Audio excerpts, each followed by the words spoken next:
दोबारा कि हम बोलो। अलग अलग पहचान कि वो अलग अलग होते हैं। कौन कौन? दोबारा बोलो। तीर्थंकर और भगवान में क्या अंतर होता है भगवान जी कि वो अलग अलग हो पहचाने तीर्थंकर जाते वो हैं। अरित भगवान में क्या अंतर होता है, ये प्रश्न इस बालिका का है। छोटी सी बालिका है, इसका अभी जीवन उज्ज्वल लगता है, उम्र में छोटी है और भावना इसकी ऊंची है, ऐसी लगता है। बंधुओं, आप लोगों को भी सोचना है। इस बालिका ने जो पूछा है, क्या आपको इसका उत्तर आता है? और आना चाहिए, यदि नहीं आता है तो। तीर्थंकर बेटा 24 ही होते हैं। भगवान अनंत भगवान वह अनेक हो सकते हैं, अनंत भी हो सकते हैं। और दूसरी बात यह है, तीर्थंकर के पंच कल्याणक होते हैं और सभी अनंतों के पंच कल्याणक होते हैं, नियम नहीं होता। और तीर्थंकर जितने भी होते हैं वह अरहंत होते हैं, मगर सभी अरहंत तीर्थंकर नहीं होते। तीर्थंकरों के शरीर में दाएं पैर में चिन्ह होता है, सामान्य अरहंतों के चिन्ह नहीं होता है। तीर्थंकरों की वाणी नियम से करती है, उनका उपदेश दिव्यध्वनि नियम से होती है। सामान्य अनंतों का उपदेश हो ऐसा कोई नियम नहीं है। पर बाकी पाठशाला रविवार से चालू होने जा रही है। तीनों मंदिर में, शांतिनाथ मंदिर में, पारसनाथ मंदिर में, ऋषभनाथ मंदिर में पाठशाला चालू होगी। ऐसे बच्चों को पाठशाला में अध्ययन करने को मिलेगा तो मैं समझता हूँ इटारसी का नाम बहुत ऊंचा होने वाला है। मेरा नाम नविका जैन है। मेरा प्रश्न ये है कि तीर्थंकर में जो पंडित धर्मनाथ वज्रदंड का चिन्ह है, तो वज्रदंड क्या होता है? तीर्थंकर का चिन्ह वज्रदंड है, वो क्या होता है? अच्छा, हाँ पता कौन से तीर्थंकर का चिन्ह होता है वज्रदंड? बोलो। धर्मनाथ भगवान का चिन्ह वज्रदंड होता है। इसका अर्थ बेटा यह है, वज्रदंड एक शस्त्र होता है। सुन रहे ना, जैसे हनुमान जी का घोटा होता है ना, वैसे ही वज्र का एक दंड होता है। उसके माध्यम से लोग अपनी रक्षा करते हैं, पापियों का वो उनको दंडित करते हैं, पापियों को। ठीक, हाँ। उस फोटो में महाराज जी तो महाराज जी की फोटो है, उसमें बंदे तो हैं। सुन नहीं पा रहा है। देखो, ये चित्र के माध्यम से भी ज्ञान मिलता है। यहाँ पर आपको पता है, यहाँ इटारसी नगर के ये न्यास कॉलोनी की ऋषभनाथ जिनालय में एक चित्र बना है। उसको देखकर बच्ची का पूछना है कि वो मानतुंग आचार्य महाराज का चित्र है और जंजीरों से बंधा हुआ दिखाया है। वो बांधा क्यों गया है? सुनो,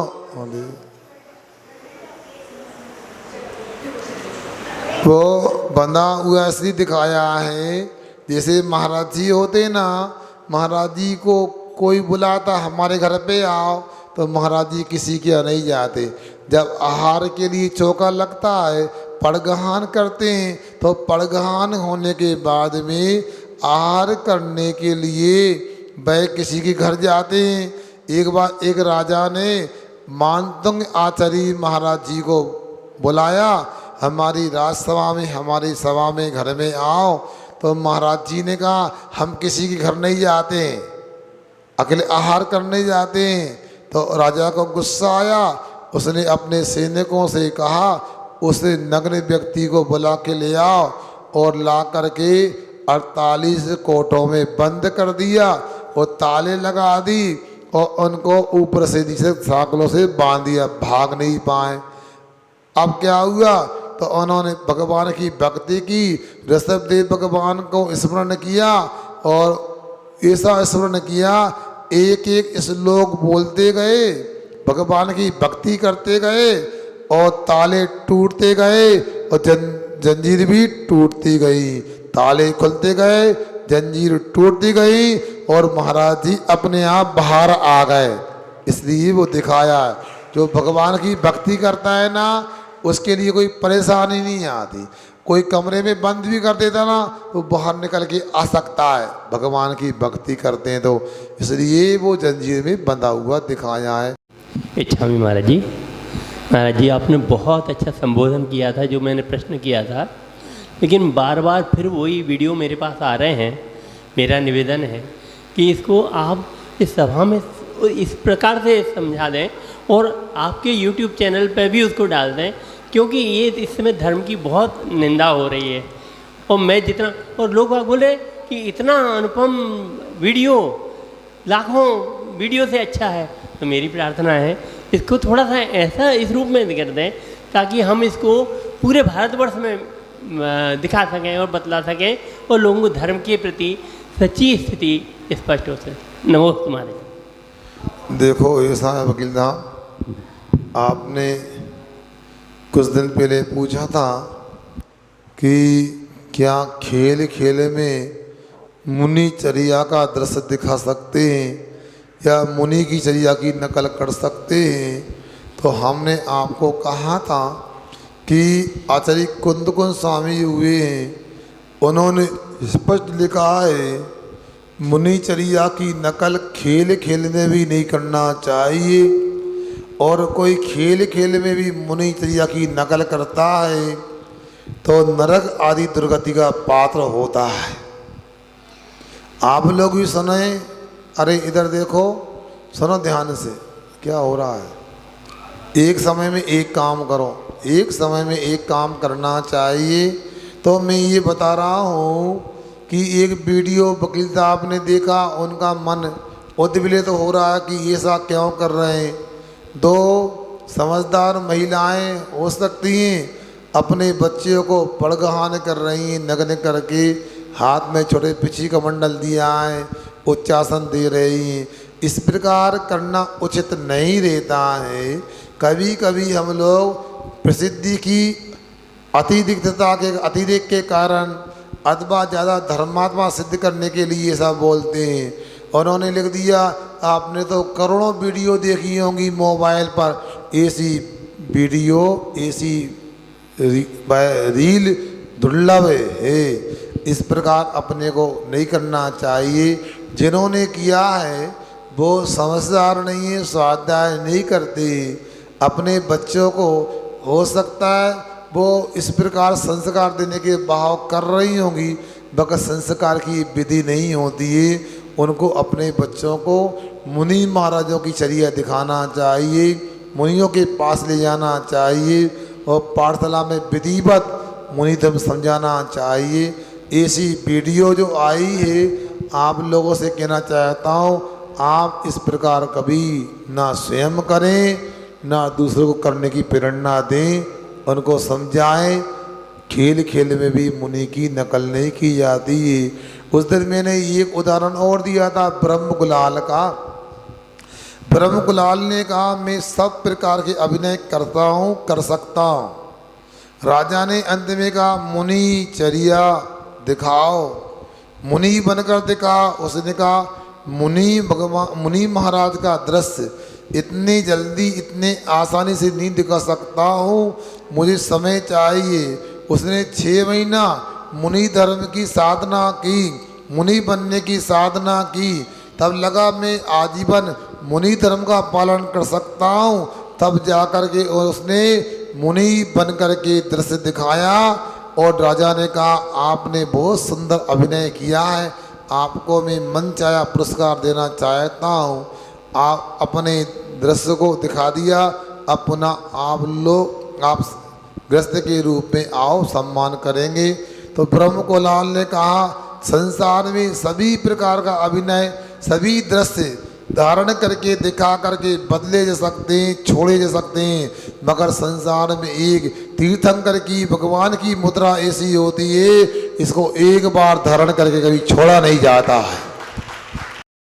मेरा ये प्रश्न है कि भगवान जी के पीछे हवा मंडल क्यों रहता है? अच्छा, बहुत अच्छा। ये बालक है पाठशाला का, इसका नाम बाबू है, इटारसी में रहता है। और इसका प्रश्न है कि भगवान के पीछे हवा मंडल क्यों रहता है। ठीक समझो अभिप्राय के लिए, उसने भामंडल को हवा मंडल बोला है, समझ गए हैं आप लोग। ये बच्चों की सेजता है। ऐसा ही मुनि महाराज का मन होता है जैसे बच्चों का मन होता है। देखो सुनो बेटा, भगवान के समोसरण में 8 प्रातिहारी होते हैं, मतलब विशेष प्रकार की वस्तुएं होती हैं। उनमें भगवान के पीछे एक आभा मंडल बनता है, उसको भामंडल बोलते हैं। वो भामंडल जो होता है वह भव्य जीवों के 7 भवों को बताने वाला होता है। 3 अतीत के भूतकाल के, और 1 वर्तमान काल का, और 3 भविष्य काल का। इस प्रकार 7 भवों को दिखाने वाला होता है। ये भगवान तीर्थंकर के शरीर की विशेष महिमा का बखान करने वाला होता है। ये एक प्रातिहारी के रूप में होता है। ये भगवान का वैभव होता है, इसलिए समोसरण में दिखाई देता है। अच्छा ही महाराज जी संसार में सबसे सुंदर क्या होता है? सबसे सुंदर हो गया ना? हाँ ठीक है। सुनो, ये बहन जी का पूछना है, संसार में सबसे सुंदर क्या होता है। तो मैं ये भी कहूँगा आपसे, एक प्रश्न और करना चाहिए, संसार में सबसे गंदा क्या होता है। अच्छा है तो गंदा भी होना चाहिए। एक प्रसंग आता, कभी होगा तो सुनाऊंगा विस्तार से। एक व्यक्ति को वैराग्य हो गया और मुनि महाराज के पास गया, मुझे भी दिगंबरी दीक्षा दीजिए, मुनि दीक्षा प्रदान कीजिए।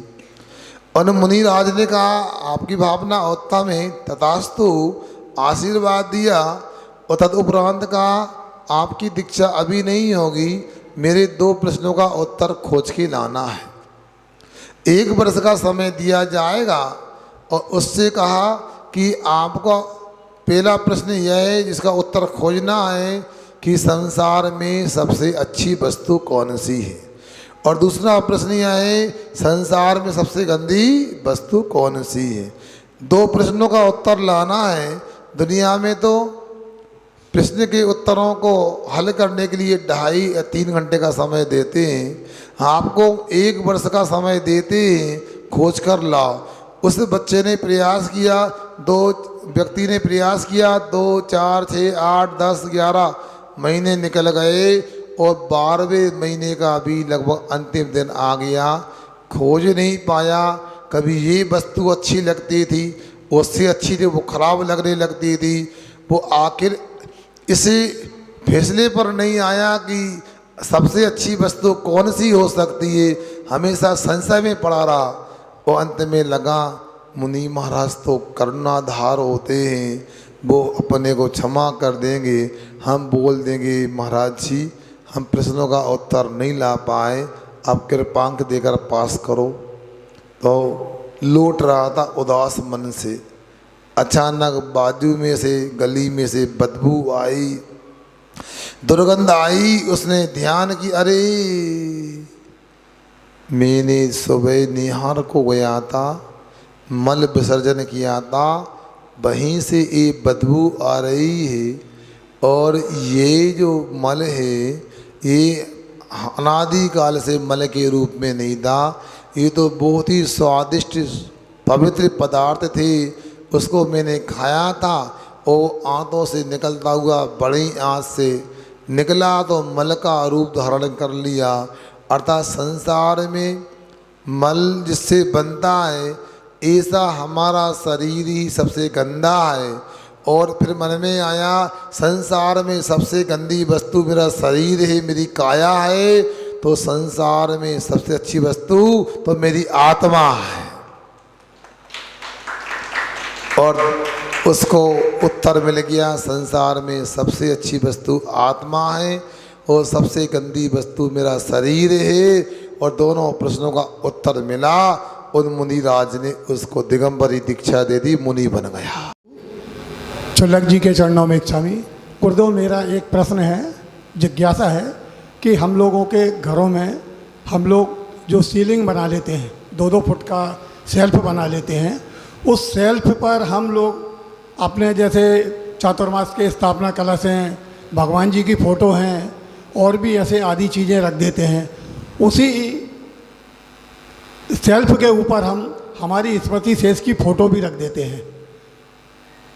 तो मेरा आपसे निवेदन यह है कि गुरुजी, क्या ये उचित है कि जिस स्थान पर हम स्मृति शेष की फ़ोटो रख देते हैं उसी स्थान पे हमारे मंगल कलश चातुर्मास के बहुत सी जगह के होते वो रख देते हैं, उसी पे भगवान जी की फ़ोटो रखी रहती हैं, उसी पे कभी कभी हम कोई अच्छा सा सामान जो डेकोरेशन का रहता वो भी रख देते हैं। तो कृपया समाधान करें कि क्या ये उचित है या ये सर्वथा अनुचित है? क्या हमें ऐसा करना शोभा देता है? देखो अरविंद जी, बात ऐसी है, अब घर की व्यवस्थाएं हैं, हम क्या बताएं।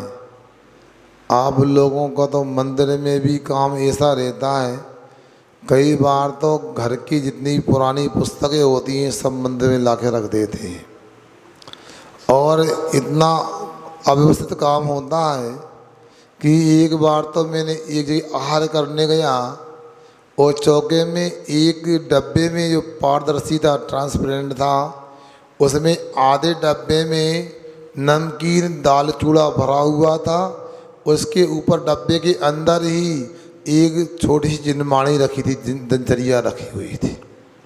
विवेक नहीं रखते, ऐसा है। अब रही बात, आपने पूछा, आप अपने कमरे में फोटोएँ रखते हैं, जिनका मरण हो गया उन लोगों की तस्वीर भी रखते हैं और भी सामान रखते हैं। आप लोगों को सोचना चाहिए कहाँ क्या रखना है। मैं तो इतना कहूँगा, जो बीतराग फोटो हैं गुरुओं की हैं, प्रभुओं की हैं, उनको लगाओ, विधिवत दक्षिण दिशा की दीवार में लगाओगे तो अच्छा माना जाएगा। सब सामान को व्यवस्थित करना समझदारी होती है। फोटो यद्यपि पूजनी नहीं होती, उनको नमोस्तु नहीं करना चाहिए, उनके चरण नहीं छूना चाहिए, उनको अर्घ नहीं चढ़ाना चाहिए। मगर फोटो यदि महाराज की हैं, भगवान की हैं, तो उनका अभिनय भी नहीं होना चाहिए। उन्हें सम्मानजनक स्थान पर रखना चाहिए, अलग स्थान देना चाहिए। वो स्मरणीय तो हैं, सम्मानीय भी हैं, पूजनीय नहीं है। इसलिए आप लोगों को स्वयं समझना है कैसा क्या करना है।